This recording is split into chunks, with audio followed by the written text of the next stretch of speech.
If you told a content marketer a year ago that a new tool would radically change how they do their jobs, they would have been highly skeptical. If you had told them this tool would make it easy and quick to create content at scale, they would have thought you were crazy. But this is the new world of content marketing with Chat GPT and AI. It's exciting, terrifying, disruptive, and unpredictable. Many content marketers and marketers, for that matter, are starting to have questions and concerns about their jobs and what it will take to stay relevant in the future. Now, an interesting angle to the Chat GPT narrative is how AI has started to impact content marketing. But truth be told, long before Chat GPT's arrival, many tools had embraced AI, but I suspect marketers probably didn't think much about it. Now, one of the highest profile tools is Grammarly, which uses machine learning and natural language processing to improve grammar and spelling. Another tool, and one that I've used enthusiastically for more than a year, is WordTune, a writing assistant that rephrases sentences, fixes mistakes, and changes your writing tone. As a content creator, WordTune has become an indispensable tool. It's like having a super smart assistant able and willing to provide a different take on my writing. On the podcast today, I'm excited to have Ben Pines, Director of Content at WordTune and AI 21 Labs, an artificial intelligence research and development company that launched WordTune in 2020. Welcome to Marketing Spark, Ben.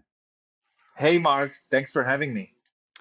Why don't we start by having you provide background on AI 21 and WordTune? From what I understand, AI 21 is kind of like OpenAI. I'm interested in learning more about the company and what its approach is strategically and tactically to launching new businesses like WordTune. So, AI21 Labs, it's one of the leading companies right now in the development of advanced large language models, which makes all this technology of generative AI accessible to businesses around the world. And our product is WordTune, and we're a unique company wherein we develop our own language models and also develop the product. This gives us a virtuous cycle of insights into improving the product and improving the models. So now we have millions of monthly active users on WordTune and hundreds of thousands of paying users. And it's been amazing before. And now with the explosion of the awareness to these tools, it's been even more exciting. I'm not sure how I discovered WordTune. Someone must have mentioned it along the way. And I do find it, I don't know if the word is ironic or interesting, that before the world discovered ChatGPT, WordTune was already leveraging AI to help writers create better content. It's almost like you were way ahead of the pack and no one really realized it. Well, it's interesting because I started working WordTune a bit over a year ago, and I discovered it even before that. I actually discovered and fell in love with the product myself. And the company is on a mission to change how people read and write and create content using AI. And the whole idea was to build a tool that will work alongside of the person using it and not replace it. And it sounds like, I don't know, it could sound like, I don't know, like a mission statement, marketing fluff, but it's really not, because the difference is in the nuance. And we're seeing a lot more people understand this big difference between having someone go to the tool and say, just write me a blog post about X, which surprisingly, most tools work like this. Whereas it's something else to develop the UI for a tool that will assist, that will take the current psychology of how professional writers or any writer create long form or short form content and see how AI can join and make it better and streamline these processes. What I find interesting as a writer is that, as you say, it's an assistant, it's a companion when I am writing blog posts or email copy. And what I like about it is it's this tool that works along with me and provides me with options on how to rephrase sentences or paragraphs. And I love the UI. I love the way that look and feel. And it just seems like a natural way to do writing. It's a seamless part of my writing process. I am interested in your take on how WordTune has evolved or how you've positioned WordTune over the last 7 months since ChatGPT emerged on the scene. What's it been like from a marketing and sales perspective in terms of trying to differentiate WordTune from ChatGPT, which has almost become this ubiquitous tool for content marketers? Well, I think when you have this lighthouse of understanding that the goal is basically to enhance current processes that writers like to work with, then in the beginning, it was working was simply rephrasing, paraphrasing. You take your sentence and using AI, you offer other suggestions that you might have not have come up with, but you can browse through and it feels correctly. So that's a first layer we can improve. But the new layer is like content creation. So how can we think of the tool to actually create the content, but still feel like you're the author of what you did? So, and we had some interesting takes, I think, as opposed to other products, some new things to introduce to this industry. So, for example, zero prompting. So, a lot of writers I know, professional writers, don't like to think of prompts because when you're writing, you're in the flow and you're explaining. Think about you're explaining how.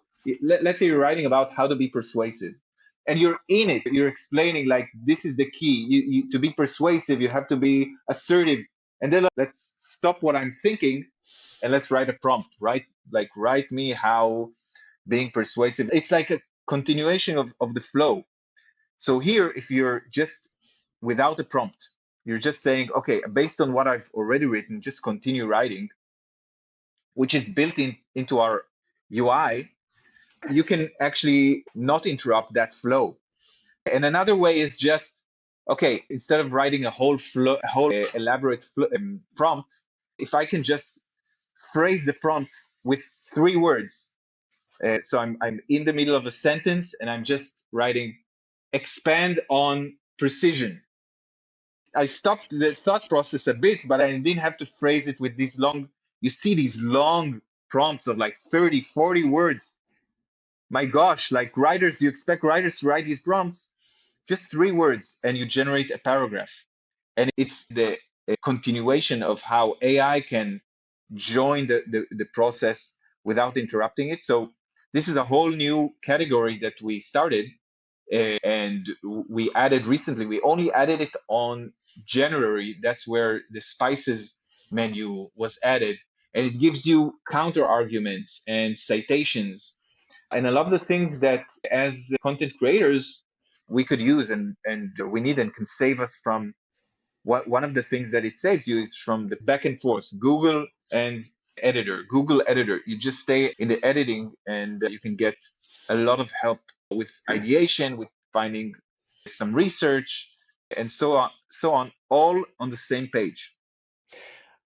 As a content creator and writer, ChatGPT, I think this applies to many content marketers, ChatGPT is very seductive. The idea that you can use it to quickly and easily create content is so compelling and so appealing. The reality is that unless you're a prompt engineer or a prompt jockey, is that ChatGPT spits out pretty generic content. I think we all agree on that.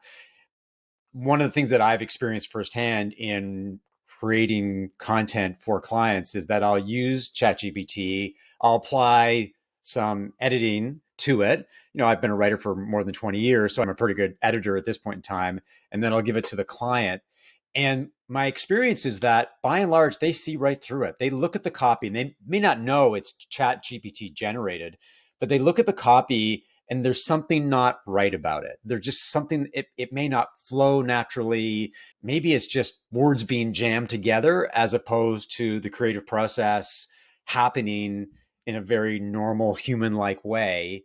And it's made me reconsider my use of ChatGPT. Not that I'm going to back away from it, but I recognize that I think I need to get a lot more sophisticated about how I use the tool and how I use other tools so that it's an assistant as opposed to the content creation machine that I would rely on.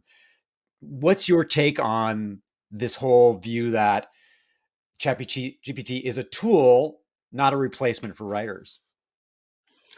This technology has caused us to rethink what is content.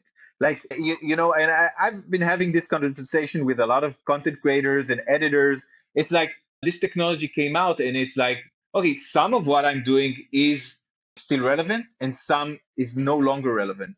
And it made us think, wait, what is content creation? And it made us notice, like, you know what? Some of the SEO content I've been creating, that could have been created by a semi-smart robot that just looks at the internet and jumbles a few key points. And this is, interestingly, these are the articles I'm least proud of. These are probably not the articles I would put in my portfolio. So this can be seen as a good thing that this technology has brought. Rethink what can't be replaced. And if you look at the top writers in our field. I'm talking about some of the names that I think mostly in I mean, every industry has their known writers for content marketing, Aaron Orendorf or Anne Handley. These writers, if you look closely at their articles, there's no way this can be replaced by these tools. But now, a lot more writers need to leverage what they're writing at least somewhat closer to those thought leaders. It's just a must because what is going to happen is the internet is going to get, it's already happening, by the way. The internet is going to be full of SEO written articles written by either a bad human writer or AI. And that reduces the need for such articles. It reduces the price people are willing to pay for such articles. And it makes readers a lot more skeptical when reading these articles. And Google will, of course, continue to improve and change the algorithm. It's already doing it with some of the algorithms that take into account expertise. So basically, that's the general change that is going to happen. We need to think how we can leverage our writing. And so that's the good thing. And how AI is going to impact that is instead of just using AI to replace you, you're going to need to use AI because you will be much more focused on finding interesting concepts, finding interesting ways to create content that gives value, and AI is just going to be on the implementation stage. Okay, I have my angle for the article. I know the direction. I've outlined it. So if I just go to the outline, I could create a presentation that would wow viewers. Now AI can help me formulate it into a long form piece with examples, with citations, and so on. Two thoughts. One is that the technologist in me believes that ChatGPT 5, 6, or 7 will get a lot better in terms of writing content that seems less generic, less robotic. On the flip side, and I guess I'm asking you to drill down a little bit into the kind of content that humans need to focus on. Because if you look at grunt work, ad copy, email copy, you know, a copy for webinar landing pages, all the things, SEO copy, all the things that take time but don't require a lot of insight or creativity, I can totally see AI tools replacing that activity and allowing writers to focus on different types of projects. But the question is, the $64,000 question is where do we shine as writers? What kind of content should we be creating? And then I want to answer that question. And then the other side of it is, sure, we can create high quality content, but how is it discovered in a world where there's so much content these days? There's a tsunami of content that is competing for readers' attention. So why don't we focus on the type of writing that people like you and I should focus on? Okay, so first of all, I recently heard a podcast. Sam Harris interviewed someone who's like who recently wrote a book about AI, and they were talking about the same idea. And the guy worked on Microsoft and Google developing some of this technology. So, and what he was saying was exactly what I know, which is these models, how they're built is they're basically prediction models, these language models. So there is a lacking of understanding. There's still no understanding, and that's why the content is vanilla. It's not saying that the GPT-5 and 6 aren't going to improve, but their way of reasoning and coming up with novel ideas and clear ways of creating helpful content, it's limitless, and it's not certain how much they're going to develop. In that case, I'm not sure how they're going to develop, because there seems to be a limit with all this technology. There seems to be a limit to the way they're understanding the real psychological issues and addressing them. And if you think about uh, books and articles that have changed either your life or your week, there's lacking, there needs to be something more than generic content. So I'm not sure if there is a threat here from AI. Can I quote you on So that? I really think so. And I really think that there is, like, I see this technology as something that's empowering humans. So that's one level, the limit of AI. The second level is the limit of humans. So if you think about it, there's going to be, people need mediation. Okay, so it's like another way of saying what I previously said. So if you think about it, you know, Google gives you the ability to reach already for the past 20 years, reach amazing content. However, people still follow other people on TikTok, on Instagram, and we see generation like Gen Z using TikTok as a search engine and using YouTube and TikTok much more than Google. Why is that? Because people prefer to follow people. We still need the mediation of a person. And it's definitely not AI. Even if AI comes to the level where it can produce videos and audio and text at the same level of a human, you still are going to look for the real human. You're still going to look for the, I don't know, the blue mark that marks someone as a human, because you want to know someone. Actually, if you're looking for dating advice, you want to have someone who actually felt the frustration of being rejected on Tinder. You don't want to get purely AI content, and that's not going to change. So these are two levels where humans are going to win. And it's not to say that there's no risk for writers. And again, we mentioned it, that those SEO writers and technical writers that have already produced these mediocre content. But for content creators who've been building their following, and people go to their site or their profile directly to get their new video, that's just going to be even more even more important.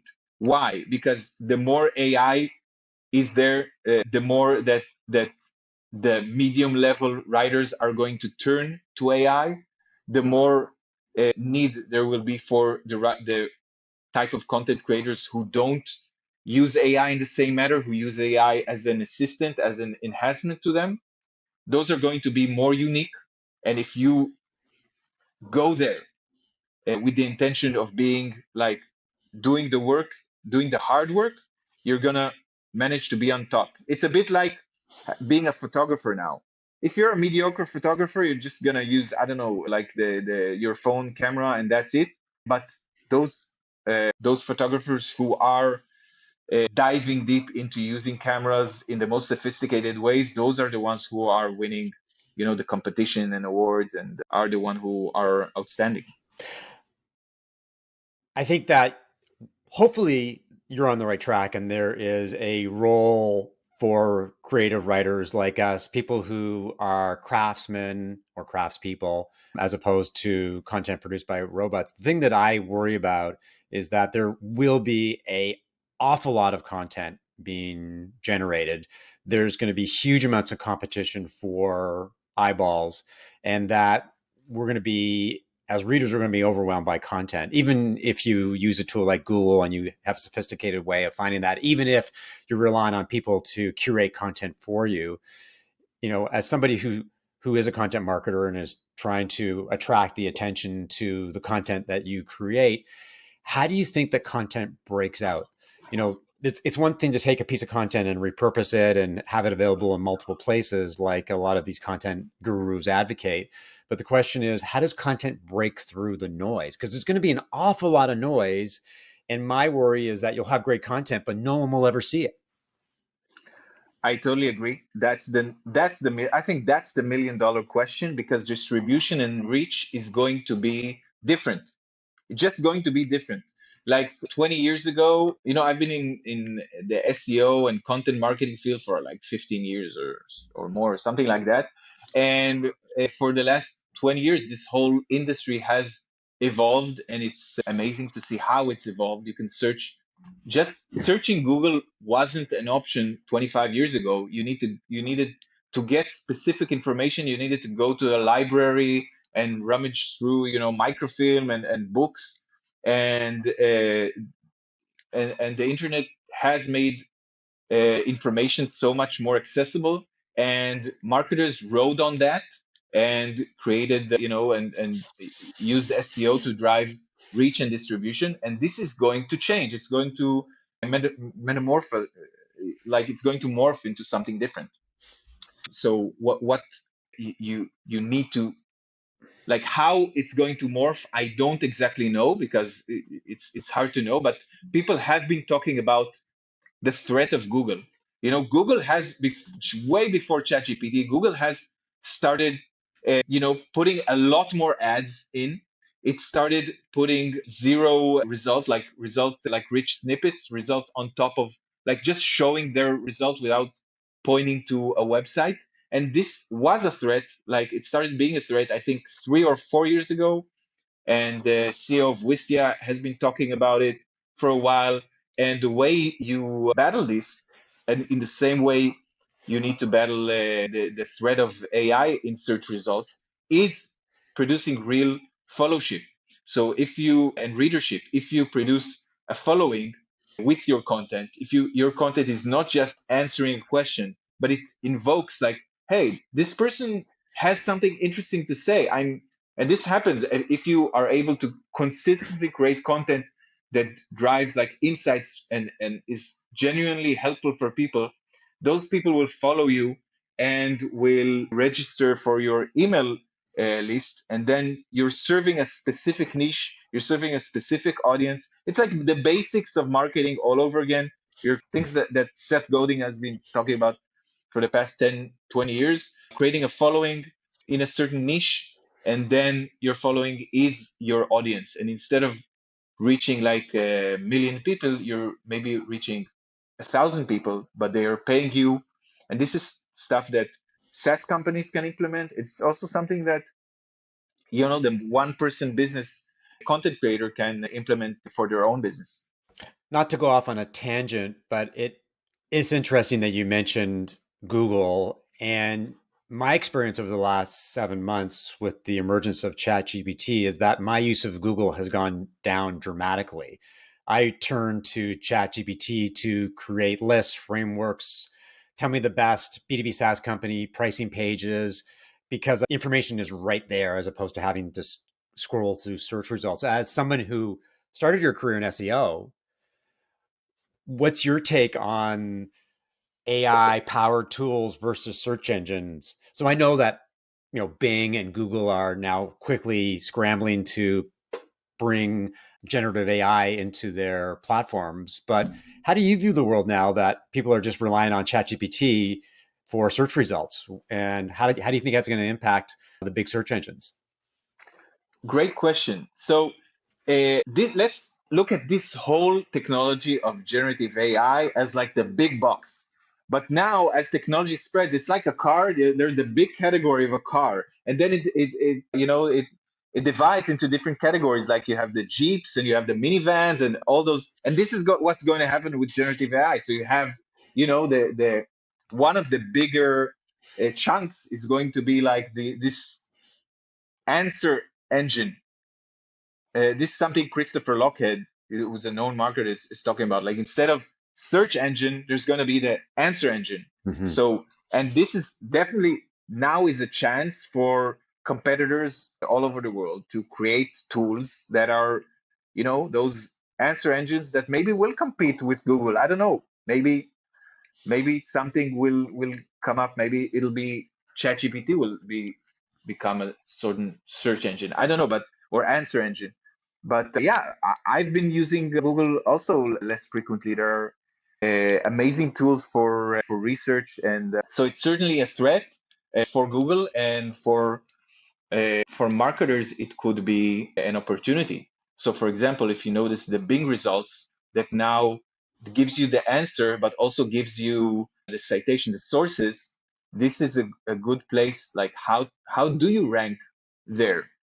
How do you manage to rank there and get your answers there?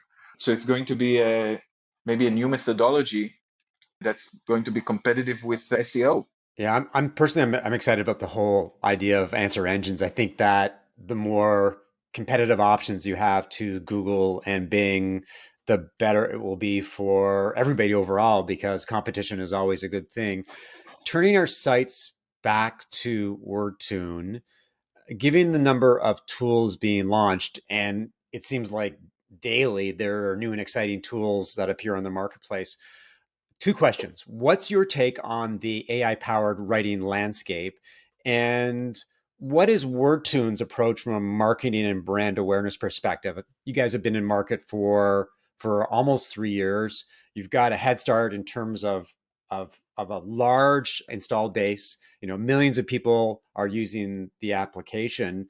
But do you see it as noisy, crowded, overly competitive? And given that reality, how does WordTune stand above the crowd? How does it continue to establish itself as one of the leading AI powered writing tools?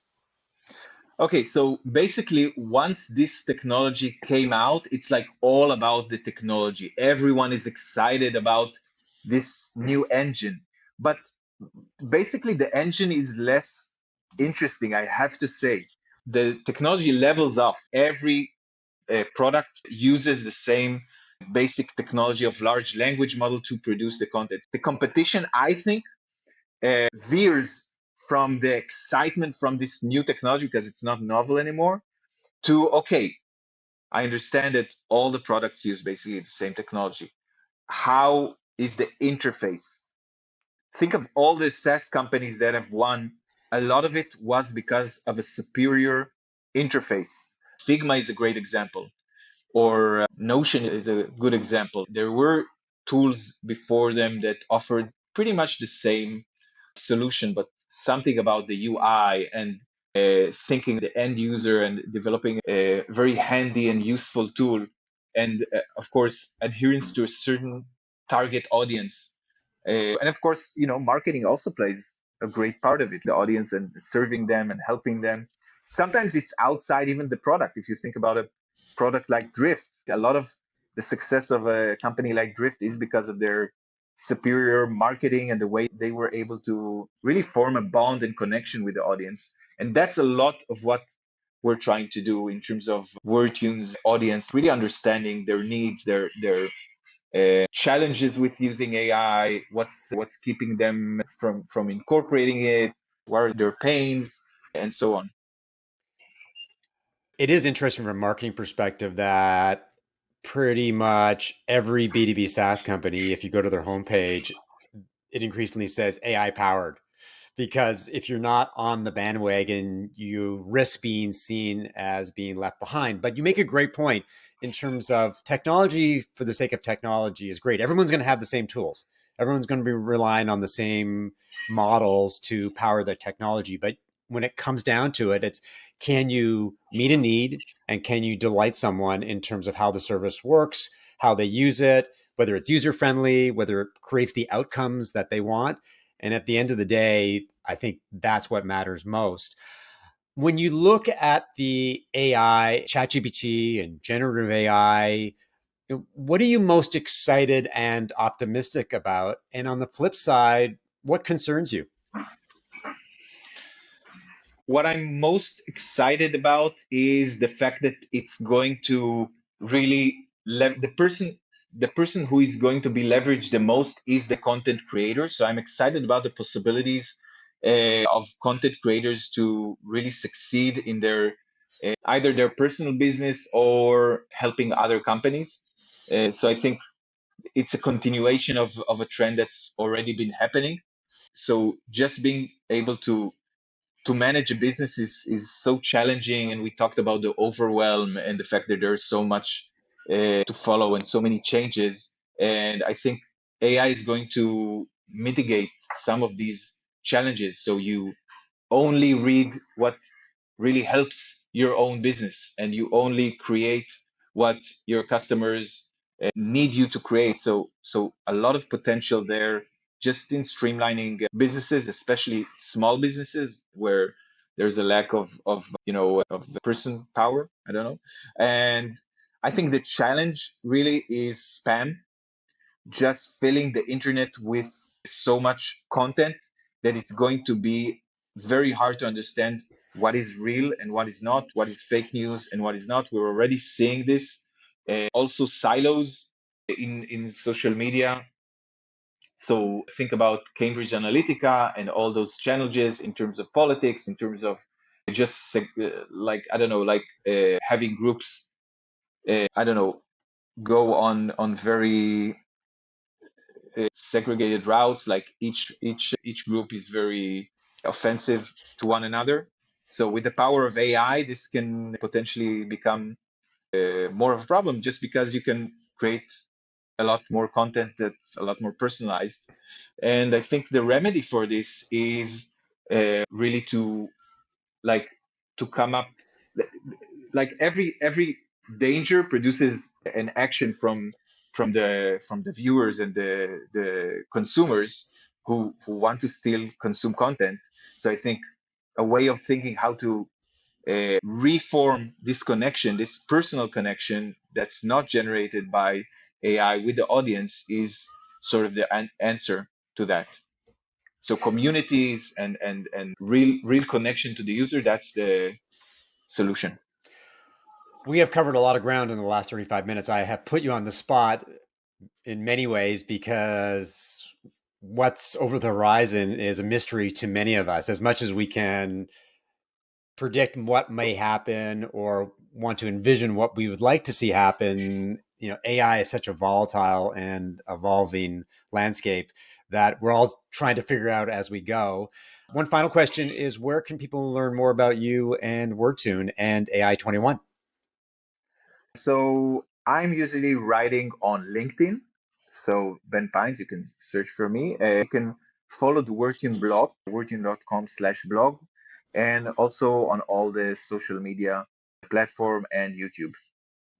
Well, thanks, Ben, for great insight. And thanks to everyone for listening to another episode of Marketing Spark. If you enjoyed the conversation, rate it and subscribe via Apple Podcasts, Spotify, or your favorite podcast app, and share via social media. If you're a B2B SaaS company looking for more sales and leads, but struggling to do marketing that makes an impact, we should talk. I use a 3-part methodology to diagnose, improve, and optimize your marketing strategically and tactically. Reach out to me via email, mark@markevans.ca, or connect with me on LinkedIn. I'll talk to you soon.